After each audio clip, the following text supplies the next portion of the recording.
Hi there, I'm Adam Leventhal. Welcome to the preview on the Athletic FC. Big focus on Manchester United against Chelsea, the pick of the games this weekend, and we'll be setting you up for all of the other Premier League action as well. Tim Spiers is here with me. Tim, how are you? Hello, very well, Adam. How are you? I'm very good. You went to a belting game last weekend, didn't you? I had no expectations whatsoever for Brentford v Ipswich, and it was the match of the weekend. Don't you just love it when that happens? When football can still surprise you. Yeah.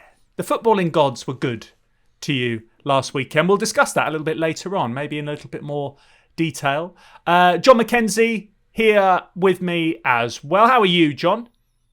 I'm doing well. How are you? I'm good. I'm ready for another weekend because we're reaching match day 10 now, over a quarter of the way through the season, and we have a 7-2-1 split from Saturday to Monday, so we've got an MNF. Let's run you through the fixtures just to get you ready for the weekend. Starting at St James's Park for Newcastle against Arsenal in the lunchtime game. That's 12:30 UK. I'm not going to do the Eastern times because of the clock's switcheroo. You may get confused if you're listening to it on Saturday or Sunday mornings. We have 5 3 p.m.s in the UK. That's Liverpool against Brighton, Ipswich against Leicester, Bournemouth Man City, Southampton Everton, and Nottingham Forest against West Ham. Then 5:30 kickoff is Wolves against Crystal Palace, the nerve jangler for Tim Spiers. Sunday at 2 o'clock, it is Spurs against Villa. Then Manchester United against Chelsea at 4:30. And the Monday night football is Fulham against Brentford. We're going to start, of course, at Old Trafford. So, Erik ten Hag sacked after Manchester United's 2-1 defeat at West Ham last weekend. So they're 14th in the table. They're 7 points off the top 4, 7 points above the relegation zone. Tim, what was your reaction when you saw the news that he'd finally been put out of his misery? I think I was quite annoyed, actually. I was kind of like, well, why now? You know what I mean? I was in the National Gallery at the time, Adam, as you know me, just like to soak up some culture. And so I couldn't be outwardly annoyed and start flailing my arms around because people might have thought there was a security incident. But yeah, I just kept my composure. I mean, it's just, I guess it seemed inevitable for a long time now, going back to last season, really, that things probably weren't going to work with him. So I'm amazed they took so long. You know, they've massively underperformed over quite a sustained period of time. It's quite unusual, actually, for a club of Man United's size to stick with an underperforming manager for such a long time.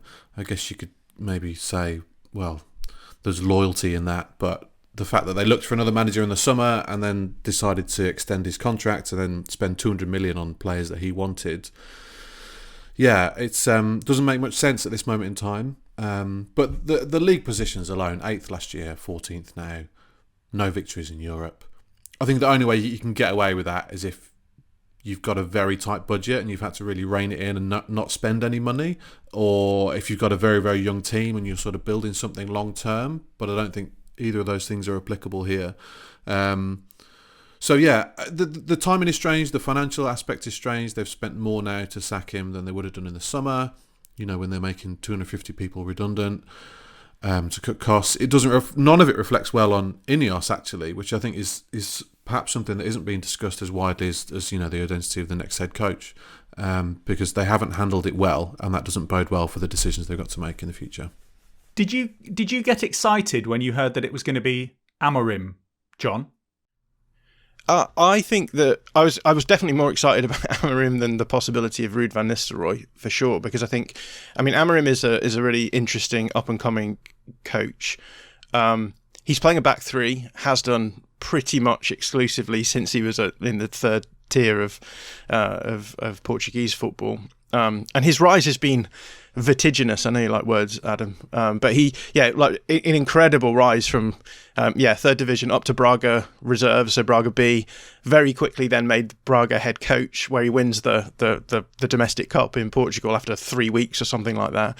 And then after 13 games at Braga, gets picked up by Sporting, paying 10 million euros for his buyout clause, which was at that point in time the third highest fee for a manager buyout.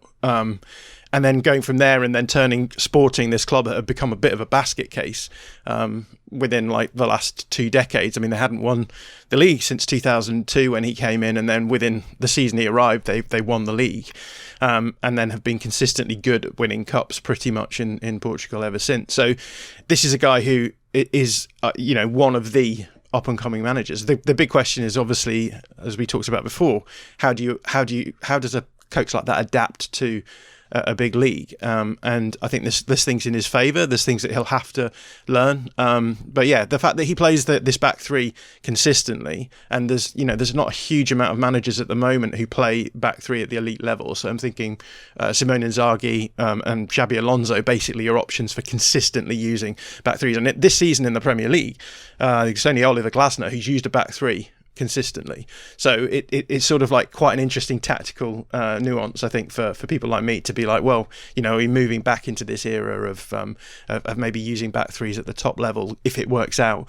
And I think also, it does raise questions about where Manchester United are heading in the future, because it's a big thing to bring in a coach who uses a back three, because you have to change your squad, basically. I mean, it's what we saw with Spurs under Antonio Conte.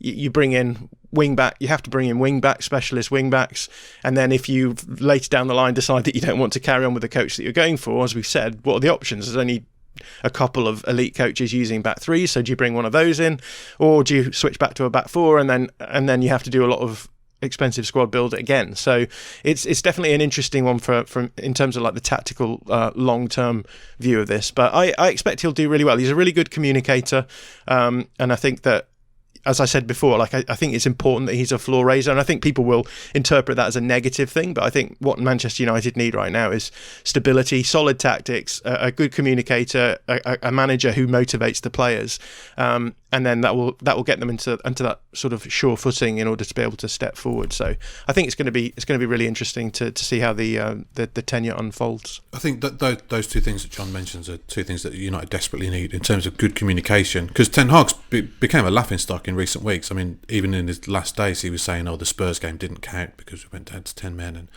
it was just not true. You watched that game and they were horrendous in the opening sort of 30 minutes, even before Bruno Fernandes' red card. And then at the weekend, after his last match against West Ham, he said, West Ham didn't create any chances and their XG was 2.98. So he just looked ridiculous. And I know there's a lot going on there, but he looked ridiculous. So then they do need someone who can come in and communicate well and tactically smart, because Ten Hag proved himself, whether it was him or the players, I guess, like I said, we'll find out soon, unable to set his team up for certain matches. And what I'd also point out with Amorim, he's got a really good record of seriously improving a number of players like Pedro Gonçalves, who was like a Wolves reserve player and is now one of the best players in the Portuguese league. Matheus Nunes, obviously, and Victor Gyökeres has been the most recent and best example. So he's also a big fan of bringing through young players and improving them at the same time. So if you can do that, I think it's a risky appointment on both their parts. It's risky for him to take the job and risky for United to appoint him, but it all depends on whether he's got the personality to thrive at that huge club. And it's also interesting as well when you saw that Hugo Viana is going in at Manchester City, and people were saying, I presume he's just going to bring in Amorim with him. So maybe Manchester United have finally got one over Manchester City for the first time in a long time. Obviously, we don't know what Pep Guardiola's going to do, but that was an interesting subplot to United's move as well. Right, United have been struggling to score goals, only 8 in 9 games this season. Only Crystal Palace and Southampton with 6 have scored less in the Premier League. But then they go and score 5 in the Carabao Cup, with Ruud van Nistelrooy, Erik ten Hag's assistant, in charge, 4 before half-time. This is what they were saying on the Manchester United pod Talk of the Devils after that. You go from not being able to score to almost scoring too many. I was agog at that first half, watching United going, I can't believe it. They've suddenly remembered how to score goals again. They scored more goals in that first half than they've scored at home in the Premier League all season so far. Oh, wow. I saw quite a few people say this had shades of interim Ollie, his 5-1 victory over Cardiff, where everyone attacked with a little bit more zip. Instead of having 2 or 3 people up by themselves, it was 3 and 4 people going up front as well. I almost feel it was just bound to happen. Doing it against Chelsea in the league will be a different kettle of fish. It will indeed. There's a step up in opposition quality, John. But in terms of what you saw in that game against Leicester City, it felt like a sort of a pressure valve had been released and everyone was able to just basically go out and express themselves, go and enjoy yourself. Was there anything more nuanced tactically that you saw? Yeah, I mean, it's hard to really talk about the tactical evolution of a team when they've gone from having their manager one week and then their assistant manager the next week, who's been largely handling coaching during the season anyway. So yeah, it's tempting to read into things like this, but I think it's probably just a case of that I think they were playing against a fairly weakened Leicester side. They were probably told to go out there and, as you said, express yourself, have fun, see what you can do, and clearly it went well for them. So in terms of some of the tactical tweaks, yeah, just I think Ruud van Nistelrooy plays with his fullbacks a little bit more aggressive, a little bit higher up the pitch. I think some of the pressing was maybe a little less intense than we've seen under Erik ten Hag, which I know has been a bit of a bone of contention throughout the last few seasons for Man United. How aggressive do you press?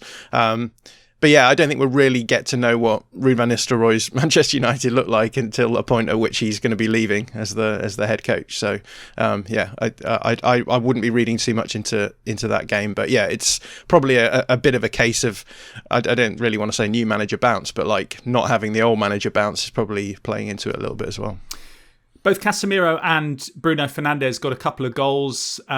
They've struggled this season, much like many of the Manchester United players, let's be honest. But they did look energised against Leicester City. Where do they fit into the future for you, Tim? 2 players that, not that they've downed tools, but they've not been playing to the levels that they have been able to play at in the past.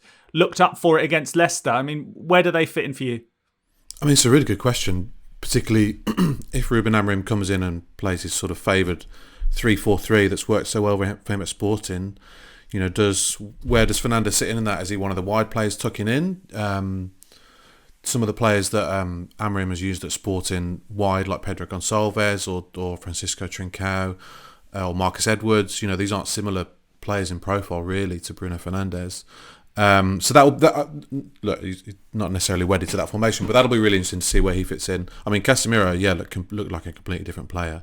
The fact that he had Ugarte alongside him seemed to help. He could push forward a little bit more. The commentator said there that Van Nistelrooy would be proud of the 25-yarder that Casemiro scored, but I don't remember him ever scoring from outside. I mean, he would have been proud, but yeah, it wouldn't have happened. Look, we've got to say, it's Leicester reserves. They made, I think, 9 changes. So you're probably looking at a championship level opposition for the match. So we certainly shouldn't get carried away. But yeah, those 2, they've all got to step up, Adam. I mean, De Ligt's got to step up. Casemiro definitely.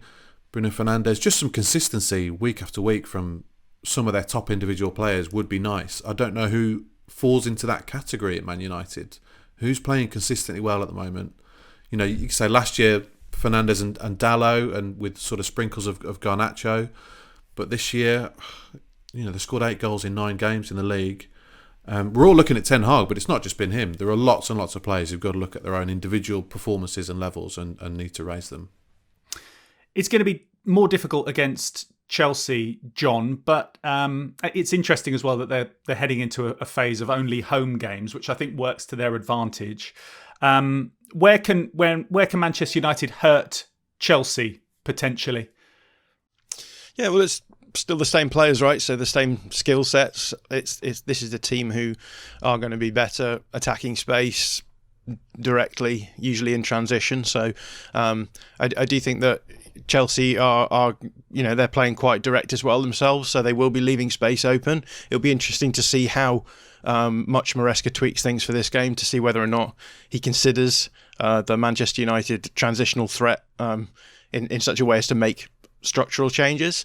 But I think that's what we'll be looking for. The same thing here. It would be that as usual, looking to get the ball forward when turnovers occur.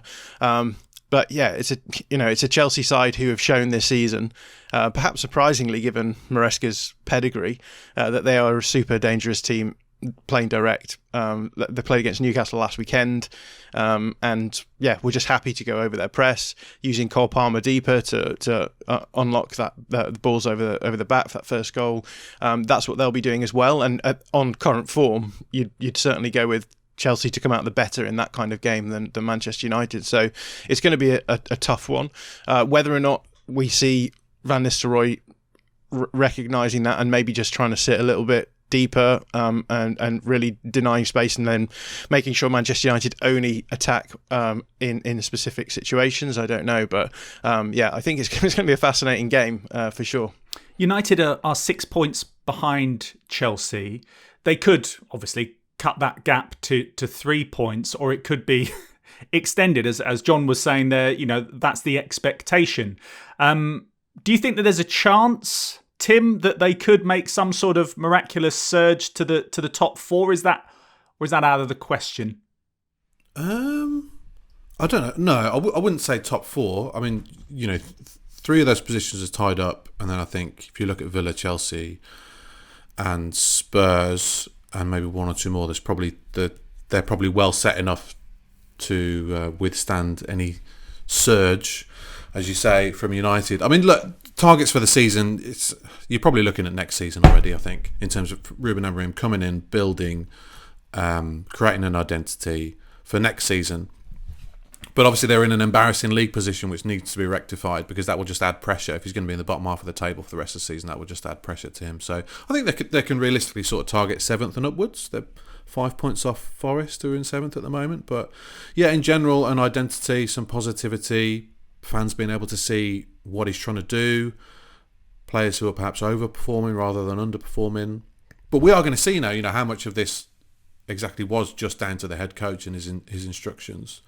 So yeah, some clearer messages and tactics, and that they will move up the table quite quickly, I suspect.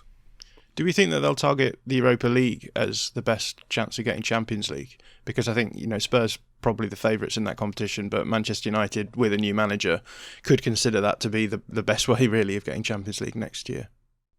So Chelsea were beaten 2-0 at St James's Park by Newcastle midweek in the Carabao Cup. Let's just check in with Liam Toomey on our Chelsea pod straight out of Cobham. I think there is naturally more pressure on this game, because as much as Maresca has said numerous times that no one at Chelsea has told him we have to finish top 4, we do know that people at Chelsea believe there is a top 4 level of talent in this squad, and Maresca is prioritising that top 4 chase with his approach to the cup competition. So all of their starters will be rested for this, pretty much. All of them will be fresh. There's no excuse for not matching Manchester United's intensity, which is something that they've singularly failed to do in the last 2 years. But it's a big test, and it's one where Chelsea need to get their momentum back. Are you happy with that policy from Maresca, Tim, to fully rotate, especially taking into consideration European pressures as well and focusing on the league? Yeah, I don't think it sort of has a massive impact on their season, to be honest. I mean, Carabao Cup would have been 4th in their priority list, probably even lower than the Conference League. I mean, they were 2-0 down and Cole Palmer was on the bench, and they didn't bring him off the bench, which tells you how bothered Maresca was. So I guess, all the changes he made are just this byproduct of having this astonishingly large squad. João Felix needs to play football at some point. Mudryk, Dewsbury Hall, Disasi. So yeah, I guess it's disappointment for those players more than anything that they're now out of competition. But yeah, they do have the Conference League, which is needed because, yeah, like I said, these players they've got to play at some point. So John, you just expect a full set to return as they did in beating Newcastle last weekend in the Premier League? I think there'll be some tweaks. I think there always is with Maresca. So I think against Newcastle there were some interesting things because he played a double pivot of Lavia and Caicedo. Usually when he does that, he's played with just a back three, and they've maybe had like wide forwards either side of the front three.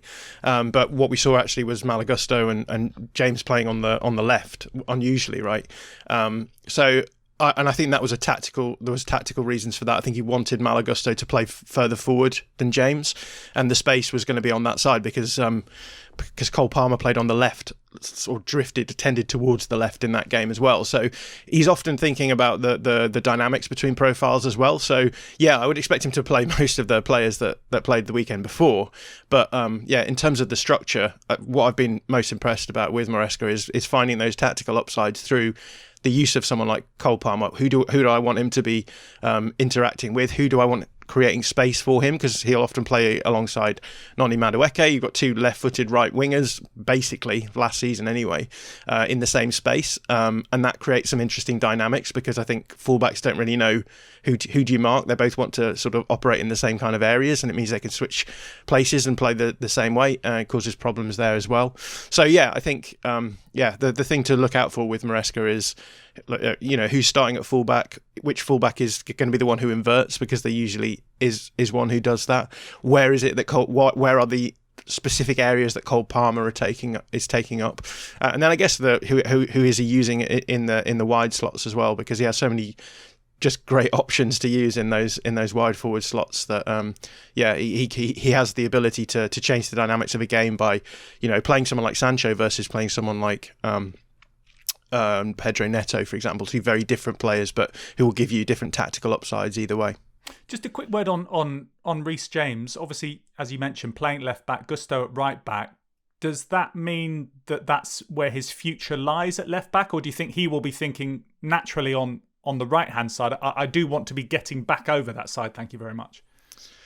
I think that, as I've said, that was probably a tactical decision for the most recent game. I think James will generally start at right back and Gusto at left back and invert inside, but because they weren't doing that in the last game, he flipped them around.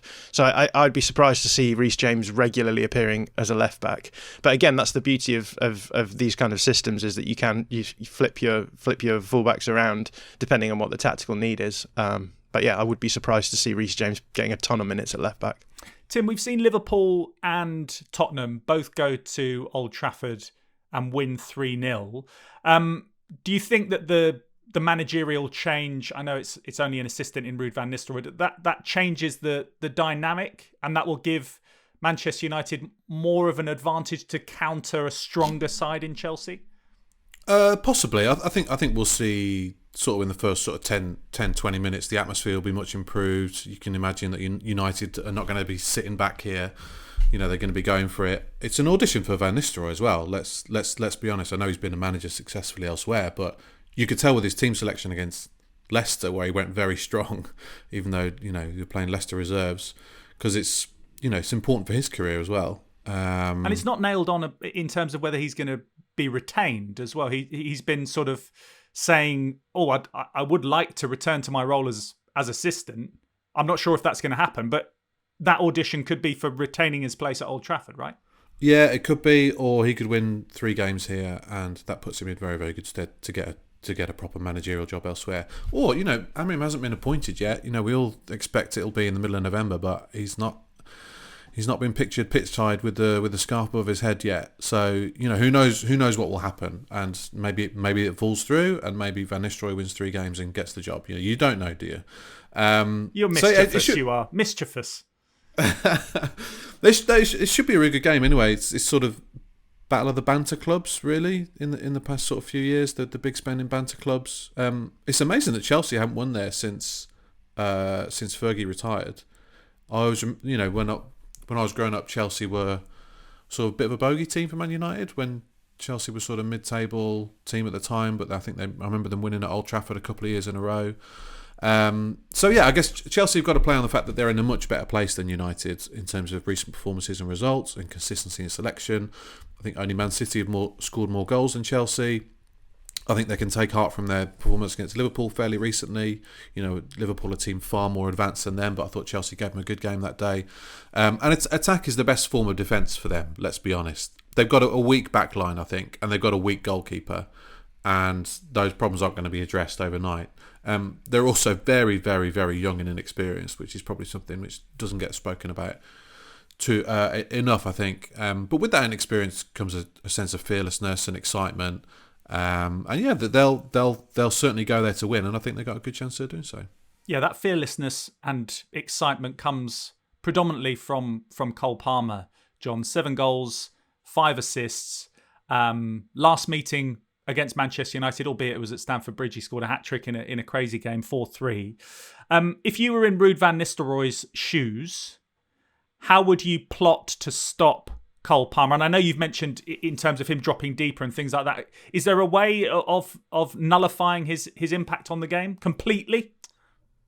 Yeah, I mean, it's a big question, right? I've just said that a big part of the tactical advantage that Maresca finds is by being able to use players and the dynamics within structures to get those advantages. And I think, as we've seen from Cole Palmer, he can play. He's playing as a 10.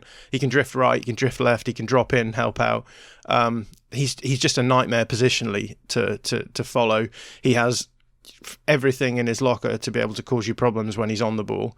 So if he drops in, picks it up, he can carry it into advanced areas. He can play those passes into advanced areas. If he receives the ball inside the lines, he can turn. He has obviously that wicked left foot curling shot into the far post. He can seemingly score from any situation. He does everything well, basically. So that you add those two things together, the sort of technical brilliance that he has with the freedom that he's given within that Chelsea structure, and he's just a nightmare to keep up with. So yeah, I don't know what you do to keep him quiet, short of pray to the gods. But yeah, I'm sure Van Nistelrooy will have some kind of plan to try and stymie his impact. Is he a religious man? Potentially, I don't know. Maybe not. Hold on a minute, John. I've asked you a very straight question, right? If you were in Ruud van Nistelrooy's shoes, I know you've sort of danced around as much as Cole Palmer does it, in all those different pockets of space. But what would you do? Would you stick a player on him, like simple old school man marking job? I think that if you did that, I think the way that he moves, he causes enough problems that he will end up losing. You'd probably mark him out of the game to an extent. You'd be wasting an entire player defensively. So then the question is whether or not Chelsea can find ways of just dragging that player out and then creating space and exploiting it. That's the problem, right? Because they're a team who have good players beyond Cole Palmer as well. But also the way that he moves, like a lot of the times being able to engage in that kind of build-up is about the dynamism. It's about being able to move from one place to another to receive the ball at the exact time when the ball is played. And it doesn't matter how many man markers you have. The man marker is always going to be responding to your movement. So if you do those kind of movements well, then yes, okay, in sort of more static moments, then problems are caused, but the dynamism will still get you.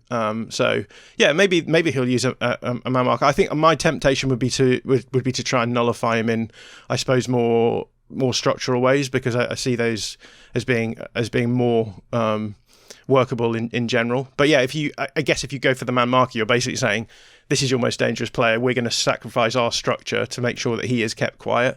And then the question is, do you think that Chelsea have enough players outside of that, if you consider the game then to be 10v10, to hurt you? And I think the answer to that is probably yes as well. So yeah, I guess that's the tactical trade-off that you have to sort of buy into.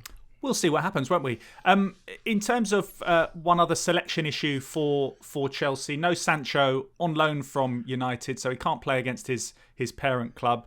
Mudryk started in midweek in the Carabao Cup, so a real chance for your old pal Pedro Neto, Tim, to sort of have a dominant game. Yeah, he hasn't really had that sort of moment yet at Chelsea. Probably needs to step it up a little bit. I mean, he's only had three Premier League starts so far, but he's stayed injury free, which is really important. I guess he's adapting from being the main man at Wolves, big fish in a smaller pond.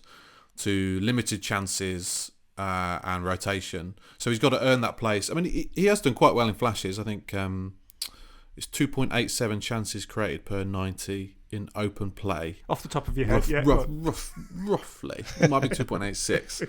But no, that's right up there for players who've sort of played 150 minutes. That's fourth in the league, which is pretty good. He's creating chances when he's getting those opportunities. I mean, he's got the ability. You know, I've seen it week in, week out. He's a superstar in waiting. But the next few weeks, I think, are really important to sort of establish himself and earn that regular spot ahead of Sancho. Prediction, John? Score prediction? 2-0 to Chelsea. Ooh. 2-0 Chelsea, Tim? It sort of feels like a 2-2, I think. 2-2. Okay. Thank you, gents. We'll kick on with the rest of the games next. And this weekend in the Premier League, there are plenty of scraps at the bottom of the table. Southampton still just 1 point from their 9 games. They take on Everton, who are 16th. They've got 9 points now, a little bit of a buffer of 5 points above the relegation zone. But a word for Southampton, they only got beaten 1-0 at Manchester City. They've got through in the Carabao Cup as well, especially when Nick Miller was predicting that we might see a record Premier League defeat last weekend. Or was that you, Tim? No, it wasn't me. I said they'd do okay. Yeah. It was a good defeat, I guess. Probably expecting a lot worse. Guardiola was very, very nice about them, but he's never a good sign. I think no. you want to annoy him and you want him to really slag you off. But yeah, and then they squeaked through against Stoke in midweek with an awful lot of possession and not many shots, as is the Southampton way. Yeah, I mean it's a fascinating weekend at the bottom. There's the prospect here of 3 teams really pulling away and creating a bit of a 5-point buffer between the bottom 3. Or there's the prospect of it all sort of tightening up. And from Southampton's point of view, it's got to be must win. I mean, if they were to lose this and results go against them, there'll be 8 points adrift of safety. I don't think any manager can survive that, no matter how sort of principled him and the people above him might be, and all about style of play and looking long term and whatever. I don't think you can survive that. So yeah, it's a huge game, and in terms of the picture in general, I think it's certainly must win for Southampton, certainly must win for Wolves. Otherwise, it's looking like season over and managers gone. Really, you think it's that great? I mean, you did a couple of weeks ago. You were really looking forward to this game against Crystal Palace because you thought that you might get some points, but then you got a point at Brighton, so you know you're on a roll now. I mean, it was pretty incredible the way that the comeback happened. I mean, it's a moment. It's not necessarily something to build on.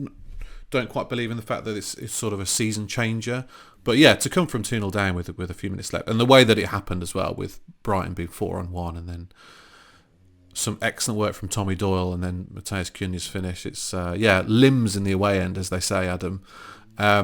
So yeah, it's a huge game at Molly. The pressure's going to really be on. I mean, if Palace sort of take control of the early stages and get the first goal, the place is ready to turn. You know, it turned recently away at Brentford, where they turned on the manager and the owners. And I really think that there has been this expectation with the bad fixtures and the bad start, and then everybody's been sort of waiting for now. And if Wolves lose at home to Palace and then they've got Southampton at home next, it's got to be minimum 4 points from those 2 games. Because like I said, fans are ready to turn with the way that the season's been unravelling. And if Wolves are sort of 5-6 points adrift in the next week, then it'll be time for a change. Palace, I suppose, in a similar position to Wolves prior to their game against Tottenham, and beating Tottenham, John, has really sort of released the pressure that was on Oliver Glasner, hasn't it? Yeah, it was a funny game because it looked like Palace of last season. I think the big thing that stood out for me was intensity. They haven't really looked like they've been playing with a huge amount of intensity at the beginning of this season, but in that game they pressed Spurs super hard at the pitch. I mean, Spurs lost the ball and built up something like 49 times, I think, in that game, which was their undoing in the end. That's where the goal came from. And yeah, I think that when you play the 3-4-3 that Glasner plays, a lot of it is about intensity. You get quite a nice spread across the pitch. You fill out the channels, and what you do is you step up to your player as soon as they receive the ball. You step into them, you snap into the tackle, and you cause problems for the opponent on the ball. With the idea again that you win the ball, turn it over, and create these more dangerous attacks. And yeah, it looked like it looked like Palace of last season. So if they can keep up that intensity, I think it will make a big difference. I think that one of the things that was noted by people was that Mateta was playing again as the 9, which obviously happened in that run that they had last season, and he seemed to make a lot of difference as well. So yeah, maybe this is the turning point. Maybe they're gonna come into the next run of games that they have with that intensity, with the best players in the positions they have, and it's already looking, that one win makes the table look a lot more healthy for them, right? With a nice run of fixtures coming up. So yeah. At the other end of the table, Bournemouth got a point at Aston Villa last weekend. They're taking on the leaders Manchester City, who've got their injury concerns. John, are you sniffing another Bournemouth shock win as they did against Arsenal? Do you know, I took some criticism on Twitter for saying that there was no way that Bournemouth were going to beat Arsenal. But apparently I have to caveat everything I say now with, if there is a red card, it may change the tactical dynamics of the game. So Here. Everything that I say in the following few sentences comes with that caveat. If there's a red card, it might change things. But yeah, I think that this Man City side have never looked more fragile to counter-attacking moments, right? So Bournemouth are a team who like to attack directly. So yeah, I think that there is the possibility that this is the best chance that Bournemouth will have of creating an upset. Obviously, last season I think was there a 6-0 loss at some point. I remember Jeremy Doku getting 4 assists against Bournemouth. I think in the Man City game. So it could go very much either way here. But as I've been saying all season, what Bournemouth like to do is destabilise teams, and at the moment Man City seem very destabilisable. So I will be watching this one with great interest. Liverpool in second, a point behind Manchester City. They played Brighton again, having won 3-2 at the Amex in midweek in the Carabao Cup. 2-2 at the Emirates last weekend. John, what was the verdict on how Liverpool performed? Were we satisfied? Did we think, right, okay, yeah, they've performed well and they do have the staying power, or did you see holes that you didn't like? Yeah, Liverpool, interesting one. Obviously, they had like the easiest run of fixtures at the beginning of the season, and I've been looking at some of the underlying numbers, and that at one point they were quite a long way ahead in terms of expected goal difference, for example. I've seen that those numbers are starting to trend back down. I think City now have retained their perennial place, I should say, at the top of the expected goal difference table, according to FBref anyway, and that is, that's the reality that the Premier League has given us pretty much every season, I think, since Pep Guardiola arrived. So yeah, still very much an open verdict on where Liverpool are. I didn't actually watch this game, but I heard some accounts that Liverpool had to rely on a couple of moments to get their goals. So yeah, I'm interested to see how they go in the next few games, because they've got a pretty tricky run of fixtures coming up. We've seen that Liverpool, they already had that game against Chelsea, right, where they were able to come out on top. They managed to get back into the Arsenal game as well. So they're definitely looking like they're well worth their place in the top 3.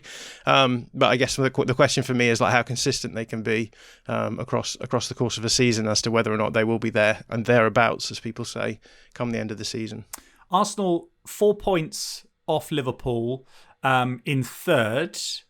They're going to Newcastle this weekend, who beat Chelsea in the Carabao Cup. Here's Adrian Clark on Handbrake Off and how he expects Mikel Arteta to approach this one.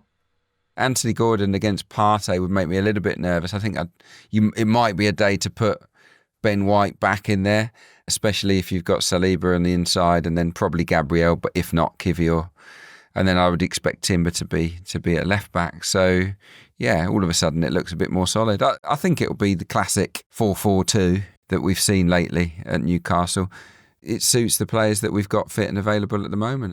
Havertz and Trossard is a really good combination, in my opinion. I just think they're so hard working.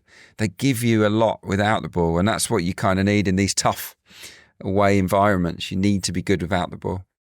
Arsenal, they've lost and drawn their last 2 matches, albeit it was a big game against Liverpool and there were mitigating circumstances against Bournemouth. But they can't go 3 games without a win, can they, and stay in this title race?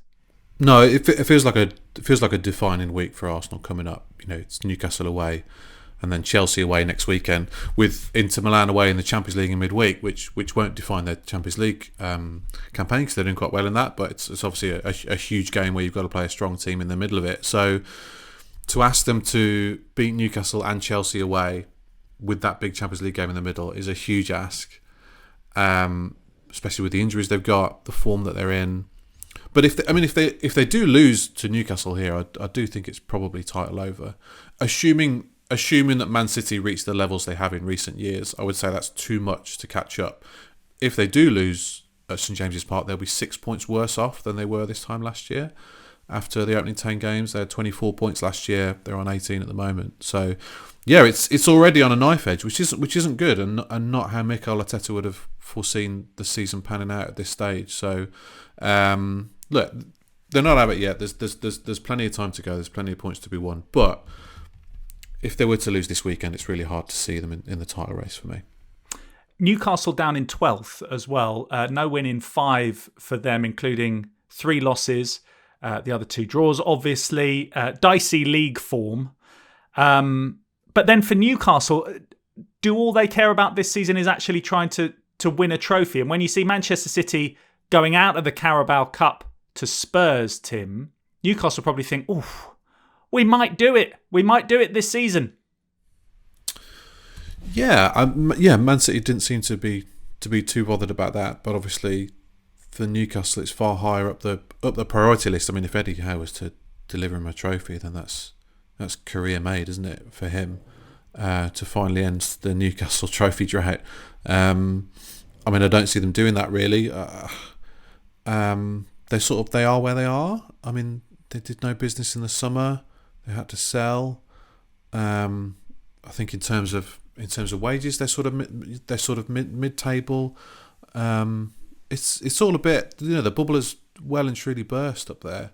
I don't really see how they get it back this season, really. I don't know. There's far too many players out of form. Eddie Howe, issues with the people above him and the ownership, and not a huge amount of money to go and spend in January. So yeah, it's all just a bit meh for Newcastle. Speaking of meh, Mourinho was speaking interestingly when they were buzzing around the game against Manchester United, wasn't he? He was saying, I'd like to get back into the Premier League, maybe, pick up a team that's not doing as well as they should be. Do you see Mourinho in charge at St James's Park as his next job? John or Tim, anyone want to engage in my completely baseless rumour? No. But do you? Could you see Mourinho in charge? Was that you don't want to engage, John, or no? It's not going to happen. Well, yeah, I'll let the listeners decide that. But yeah, did he not say a team at the bottom of the table who was struggling? He did. But I don't know what his. This is going to sound odd. I don't know what his bottom looks like. If you get my drift. Yeah, I do get the drift. So he might be thinking, a team in mid-table with potential to do far better. I just always had this feeling that he's going to end up at St James's Park, and this isn't to do down Eddie Howe at all, because it's more sort of circumstantial. But the circumstances of Newcastle at the moment, where they are, if we're talking about Manchester United, obviously they shouldn't be down where they are. The perception from Newcastle's ownership would be we shouldn't be down in 12th, certainly. I think they might have a problem with the city. No offence to Newcastle, but he has sort of enjoyed being in Rome and Istanbul for the last few years. I feel like he's picking clubs on their location at the moment, just because he wants to live somewhere nice. I think the passionate fan base would appeal to him. That's something that he's mentioned with Roma and Fenerbahce. Crazy fans. He likes that. I don't think he's probably not going to enjoy himself too much in Turkey from a football point of view, though. Fenerbahce is struggling a little bit in the league. I know what you're getting at. The bottom comment confused me, but apart from that, I see what you're getting at in terms of it feels right, doesn't it? Well, we shall see. We've gone on a little diversion, which it just came into my mind, and I just wanted to mention it. Disappointing week for Aston Villa. They drew against Bournemouth last weekend at home, knocked out of the Carabao Cup by Crystal Palace. They go to Spurs, who bounce back from their defeat against Crystal Palace to then win against Manchester City in the Carabao Cup, albeit it was a rotated side for City. This is what Jack Pitt-Brooke said on The View from the Lane. A lot of people have criticised the manager recently, saying he only knows one way to win. He over-indexes on plan A. Subs aren't very good. He's not proactive. He doesn't change the game. Whereas yesterday, I genuinely don't know to what extent this was planned or not, but they played in a different way. You know, they defended deep. They hit City on the break. They were pragmatic. The subs were fantastic. He changed the game. You know, they tweaked things over the course of the game. And so it's a bit of a, does this mean a new Postecoglou? Probably not, but it just shows that they can do things in different ways, and it's not as simple as there is only one playbook. So yeah, I thought for a number of reasons it felt like a significant evening. Oh, Tim, are you on the same page as Jack Pitt-Brooke there? I mean, it's definitely what they need. I think it'd be fantastic if he started to mix it up a bit. We have seen hints of it in recent weeks when he made that change where Sarr came on for Maddison at half-time in the West Ham game and just completely changed the dynamic of that midfield, because they're far too gung-ho, and this kind of sublime to ridiculous week-to-week thing, and the Brighton defeat, and it's not sustainable. It's not going to work. Yeah, as much as I admire him as a manager, and I really do, and his style of football, there's definitely a bit of naivety there for me, in my opinion, and to row back on his principles slightly, I don't think that's a bad thing. And it's a big one, this one, for Spurs, because they are currently 8th in the table, and they are 5 points behind Aston Villa in 4th. So a big one for them. Time has beaten us. Tim, thank you very much indeed. John, thanks to you as well. Thanks very much for listening, for watching on YouTube. Don't forget to search The Athletic on your podcast app for our full offering, our full range of different podcasts, tactics, clubs, and right here on The Athletic FC as well. Appreciate you listening, and we'll be back on Monday. Have a great weekend.